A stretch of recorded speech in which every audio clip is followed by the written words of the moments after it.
Shannon, when you look at this game overall, what's your biggest takeaway? Well, last night it just looked like the Nuggets were better. Clearly, the layoff did not impact them, Skip, because the ball was moving, the ball was jumping, and guys were crisp going through it. They scored, 30 points in the fourth quarter to make it look somewhat respectable. Mm-hmm. Through three quarters, they looked like they were overmatched.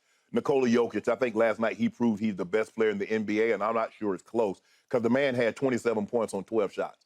That's crazy. He had 14 assists with 1 turnover, 10 rebounds. He and Jamal Murray both had at least 25 with 10 assists, the first set of teammates to do that since Magic Johnson and James Worthy back in 87, I think it was. He has 9 triple-doubles. I mean, what can't he do? And the thing is, what the Heat, Skip, they're predicated on the three-point shot. And if that three-point shot is not going, it needs to fall, and it needs to fall at a high clip. Max Strus last night, he was 0 of 10, 0 of 9 on threes. Caleb Martin, 1 of 7. Duncan Robinson, 1 of 3. Those three players combined to go 2 of 23 from the field and 2 of 16 on threes. They've got to shoot a better percentage than that. And Jimmy has to be Jimmy. But we know, Skip, now, as great as he can be, he'll throw a game in there to make you scratch your heads like, damn, Jimmy, what happened? What went on last night? And that was one of those nights. But the Nuggets looked really, really good. The ball was flowing. They were making their shots, even though they didn't shoot great from the three-point line either. But from the field, they was 40 of 79. But the two-point shot, they were really good. I mean, Jamal Murray was 11 of 22. Nikola Jokić was 8 of 12. But you remember I told you the difference maker. What Aaron Gordon are we going to get? You got the Aaron Gordon that showed up for Game 4 last night. He was punishing people on the block. He did not settle for jump shots. He punished them. They gave him the ball down low, and he went to work on Gabe Vincent. He went to work on Strus. He went to work on Martin. He's big. You could look at him and tell that's a large man, Skip. He ain't built like a typical basketball player, rail thin, No. No, he got some girt to it. And he put that big body on him last night. He went to work down on the paint. You got your work cut out for him. Look, it's all about adjustments. Game 1, you feel out. I like to feel out and win Game 1, and then I can adjust to your adjustments. But we know Spo going to come back with something. They think they had some success late in the ball, the fourth quarter, Skip, with that zone. I don't think they had the success that they think. Guys just missed some easy shots. There was a couple of shots, I'm talking about point blank, that guys just missed. But the Nuggets, I believe the Nuggets are a better team, and I don't think this is going to be an extended series. So I think you're starting to lean towards sweep, is what I'm hearing. I think sweep, like real live sweep. No. I think you guys will probably get one. Maybe one. One in Denver. I mean, one in Miami. Okay. I'll be the first to admit it looked like last night to me, in the biggest picture, that the Miami Heat finally got exposed as playoff frauds. That's what it came across as, because they got turned back into, or maybe they turned themselves back into, an 8 seed or into 8 seed pumpkins, as you were talking about yesterday, because Cinderella turned back into pumpkins. I'll give you that maybe they got hit right between the eyes or down the throat by the altitude. 5,280 feet high, as Shannon Sharpe knows, because he played in it. Maybe they were just sucking wind because they just flat out sucked from the start. Maybe this whole team, starting with Himmy Buckets, just hit the playoff wall. Maybe they just ran right smack into it, boom, and fell back on the floor, because that was by far the worst playoff game they have played in this whole playoff run. I agree. Shannon, they shot 2 free throws. That is the all-time low for any playoff game ever played. 2 free throws. Himmy Buckets, as in Jimmy Butler. And they missed both of those. Yeah. Okay. Jimmy lives at the free throw line. They made Highsmith made 2. Yeah, but Jimmy's 0 for 0. So you can say he missed him because he just missed getting to the line. 2 free throws in a 48-minute game. 2 free throws. What did I tell you yesterday?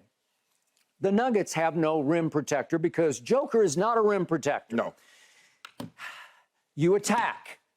You attack and you attack and you attack some more, because the Heat are built on attack mode. That's how they survived and thrived and advanced in the playoffs. Eric Spoelstra said after the game, and I'm going to quote, because you just said the opposite. This is Eric Spoelstra. He said, our game is not built just on the three-point ball. I agree with that. Right. It helps because it has saved their bacon again and again. But Shannon, in the end, their game is built on just putting your head down and getting to the cup, right, to the bucket, to the free throw line, or shredding a defense by Jimmy Buckets getting into the lane, into your kitchen, and kicking to open snipers. But Skip, let me ask you this. But if you go back and look at it, the way they shot threes in the regular season, they wouldn't be in this point. And now if you go back and look at the way they shot threes in the playoffs, here they are in the finals. They came into this game having made 39% as a team, as had the Denver Nuggets. Correct. But to your point, during the regular season, they were the lowest scoring team because they were 27th in three-point shooting percentage. Right. Okay, I got you.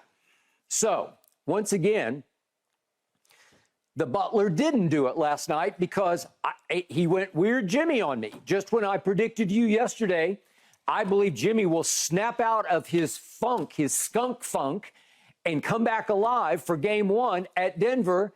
He did it again. Shannon, he hit his first two shots, bam! And the second one was a three, and this is within the first 2 minutes of the game, and then he drifts into oblivion for the rest of the game. So that was 5 quick points, and they were up 5-4. And then the rest of the game, he scores a grand total of 8 points and doesn't get to the free throw line. I don't even remember him playing in the basketball game after that. Well, what have I told you about the Miami Heat? Not only do they go as he goes, but I don't think any playoff team has ever been more dependent on one player than this team, with all those undrafted cogs in their rotation, depends on Jimmy Buckets, the name that he is now trademarked going into the finals. What saved them against the Boston Celtics? Well, out of nowhere came Caleb Martin. Right. Caleb Martin should have been the MVP of the Eastern Conference Finals. Okay. Last night, he turned right back, right on schedule, into the player Michael Jordan cut. Right. Michael Jordan cut him, and obviously Michael runs the franchise in Charlotte. They had him on G League team. They had him up for a little while for a little cup of coffee.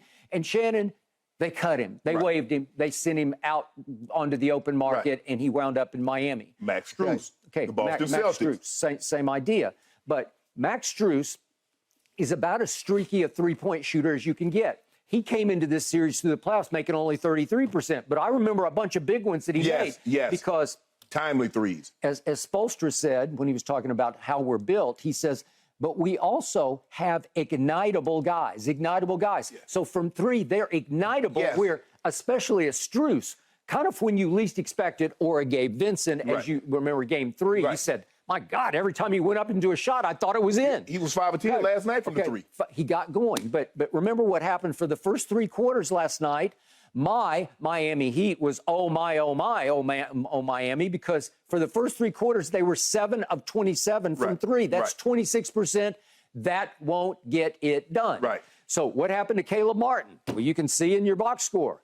He goes 0 for 4 in the first quarter. He goes 0 for 1 in the second quarter, so 0 for 5 in the first half. Then he goes 1 of 2 in the third quarter, finally made a three-point shot to give him 1 of 7 for the game. And what happened in the fourth quarter? Coach Spo said, come sit by me. Yeah, didn't play. He didn't play a lick in the fourth quarter. What happened to 0 for 10 Max Strus in the fourth quarter? Well, the box score gives him 32 seconds in the fourth quarter. You know why? Because Spo sent him in to mop up at the very end, sent him in for Jimmy Buckets. Right. Okay, so he got 32 seconds. So effectively, he didn't play. Caleb Martin and Max Strus did not play a lick in the fourth quarter. 2 instrumental players in previous series, right? 2 free throws? How do you explain that? Because they didn't drive. They were just jacking up shots. They weren't driving the ball. Okay, so here's my biggest takeaway. This shocked me because, again, you love Joker. I like him, but I can't love him because I think he plays little to no defense. So this is good on Michael Malone and his staff, because it looked like to me their game plan was, Nikola, just stand under the bucket. Basically, he just stands under the basket. Whatever Bam wants in the lane, let him have it, because we'll take his twos, because he's not that great a shooter. Right. We'll take his 2-point, 8, 10, 12-foot jump shots over Max Strus making 5 threes, or Gabe Vincent making 7 threes, or name them, Caleb Martin going crazy. So what happened? I'm going to show you what happened. I'm going to show you Bam's makes, because Jokic wasn't guarding him. I promise you. I was like sitting back saying, he's not guarding him. He's just saying, go ahead, shoot that. I'm talking about 10, 12, 14-foot jump shots.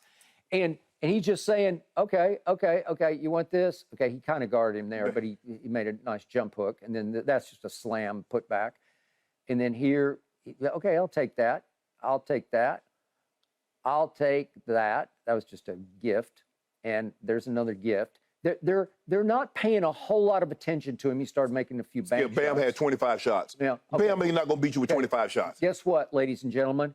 He took 25 shots last night. Guess what that was? His career high. Thank you. For all games he's ever played in the NBA, he's never taken 25 shots because they're just saying, oh, go ahead. Yeah. Go ahead. Yeah. Go ahead. You can have that. You can have that. You can have that. All right. So help me out here.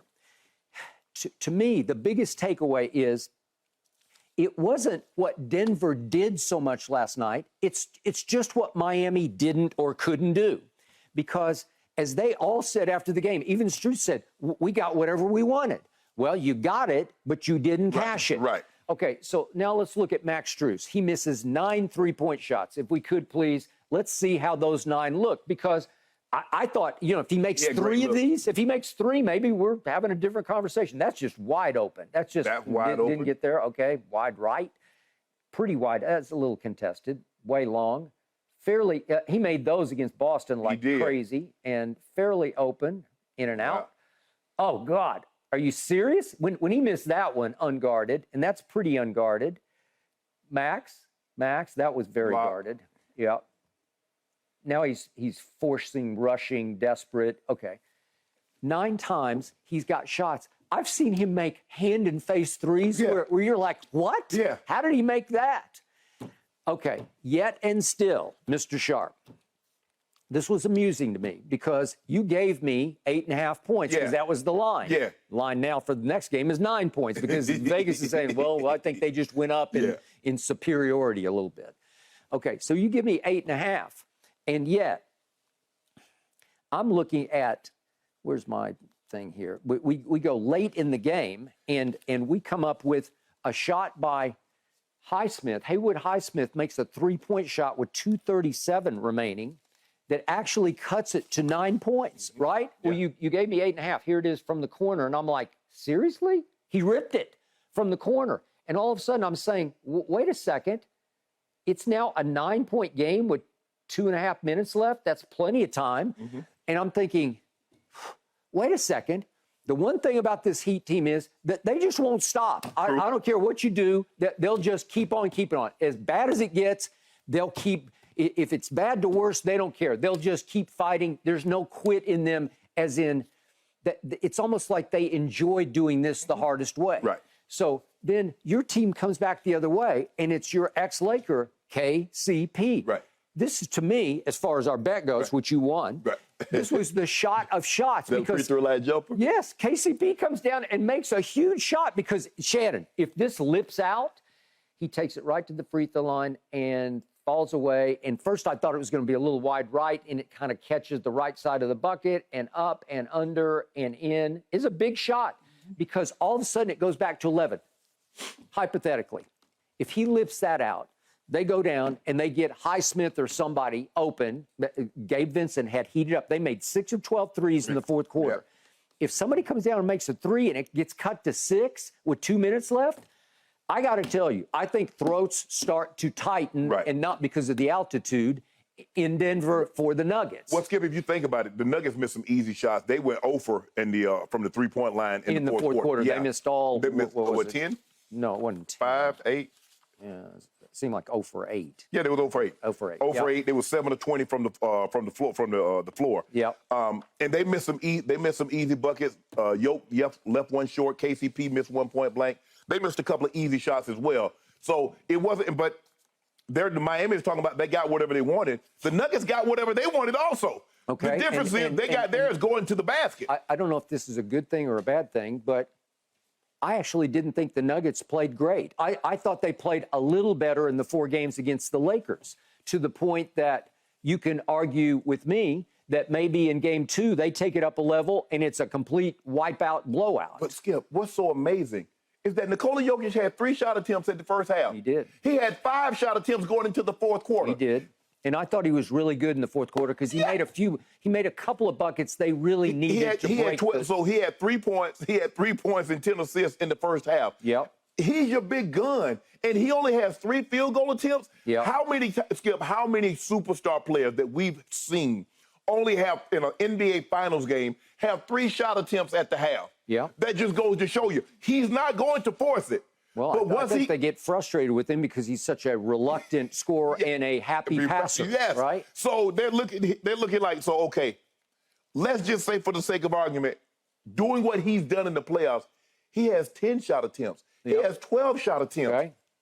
All right. You're looking at the game 1 against the Lakers where he's 31-19 through 3. Okay. In the fourth quarter, they did not do what the Lakers did to him starting in game 1, which is at least double him somehow. Right. They fronted him hard with Hachimura with AD lurking, okay?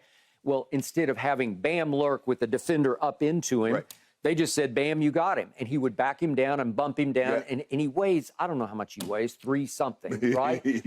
and he bangs on him, and Bam's 6'9". He bangs him and bangs him and bangs him, then shoots a little jump hook, and it's just hard to stop it because he is so soft touch with it that he's deadly accurate with those little scoop shots, right? And they went to the zone, and they had Gabe Vincent playing like a 2-1 zone skip, and they had Gabe Vincent fronting him because you put him at that free throw line, he can make that jump shot, and we know he's a willing passer. So that's the last thing you want him to do is to catch it at that spot because he's going to make you pay. All right.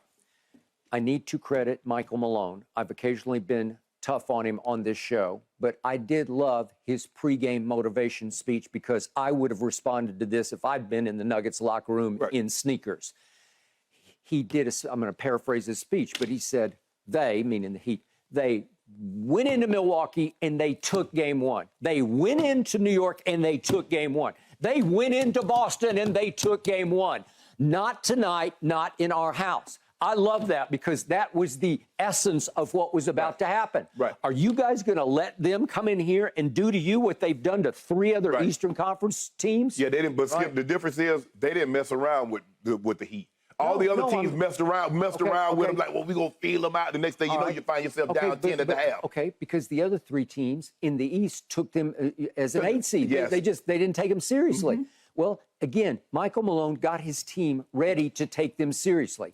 Who was readier to play? Well, clearly, it was the home team. I thought there might be a little rust. I thought there might be a little shaky-handedness because, remember, it's as you well know, haven't played in Denver. It was the franchise's first ever finals game. In however many years, I don't know if we're going to count the ABA, but when they went to the finals against the Nets, Dr. J. But what's like 47 years in the NBA. So they've never been in a finals game. And your hands can get shaky and your throat can get a little tight, and theirs were not. You didn't cover that game, Dan Issel against Dr. J? Listen, I saw Dan Issel play at Kentucky, though, and listen, he could flat out score the basketball. With Iron Horse, I think his name was. Yeah, and they showed him last night courtside. He still looks pretty good, but he could, he can play. I think he could still play today and be pretty good. You don't think so? I think he could. He's Luka-like. Seriously, No, he was a creative scorer. Anyway, the point is that Michael Malone got them ready, and the Heat were strangely not ready for the onslaught because I thought they were way more battle-tested than the Nuggets have been because the Nuggets had just blown through the West. And yet the home team was really good. Okay, so am I backing off on the Heat? I'm not backing off. It may have to unfold differently. It may. Listen, well, you know, if you don't win this game, Skip, you're going to have to win. It may have to be a home-and-home kind of series. It may have to be 2 here, then they get 2 there, then you come back and win 1, and then somehow they would have to figure out, as they did at Boston, they would have to go win Game 7 on the court on which they stunk last night, right? But Skip, you have to admit, this is the worst. This is the worst that we've seen the Miami Heat look in this playoff run. And it wasn't like we've seen the Nuggets look better. So let's just say the Heat don't stink again, but the Nuggets play better. Are we sure the Heat have enough to overtake that? Okay. Big picture. You say, well, Denver's just bigger and stronger. I heard that all about Boston, right? Right. Help me out. Rebounds last night. It was 45 for Denver, 43 for the visiting team. Okay, so it was close, right? Yeah, but you crushed them on the offensive end. Okay. 11-6. Okay, 11-6. But it wasn't an embarrassment on the back. No. Fair enough? Yeah.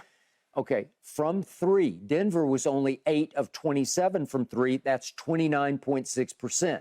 So it's not like they got shot out of the building last night because they actually outshot Denver from 3, 13-8. I'm just looking for silver linings here, just something I can hang on to. Well, it matched it out because guess what? One team was 16 of 20 from the free throw line, and the other team was 2 of 2 from the free throw line. 2 of 2? So the 14 points that they made at the free throw line, you was plus 15 at the three-point line. All right, so Coach Spoelstra likes to talk about how they go in the cave as a staff, the cave being also attended by one Pat Riley, and they figure it out from game to game. I can tell you that as we speak, they are in the cave. I don't know, is it too early to be in the cave? No, not for them. No, not for the coaches. Hell no. I think they're in the cave as we speak, trying to figure out what can we tweak, what can we flat out switch and fix, because there are ways to counteract. So now they have a blueprint, and they have to figure it out. And if any staff can figure it out, this staff will figure it out. Well, you know, the video crew been in the cave the whole night. They got to break it. They got to break everything down and have it written. Completely broken down. Agreed. Because it was a breakdown. I was going to say, I think that cave might have been full all last night. I don't know how many people on that Heat staff slept after that game. You're absolutely right. All right. I don't know, guys. Adjustments or fatigue? Well, who wins game 2 of the finals? What is impacting the Heat the most? And what did Adam Silver's comments on Jamal Murray tell you? We're going to give you the very latest when we come back. And hey, don't forget, you can check us out every day on the Fox Sports channel on SiriusXM.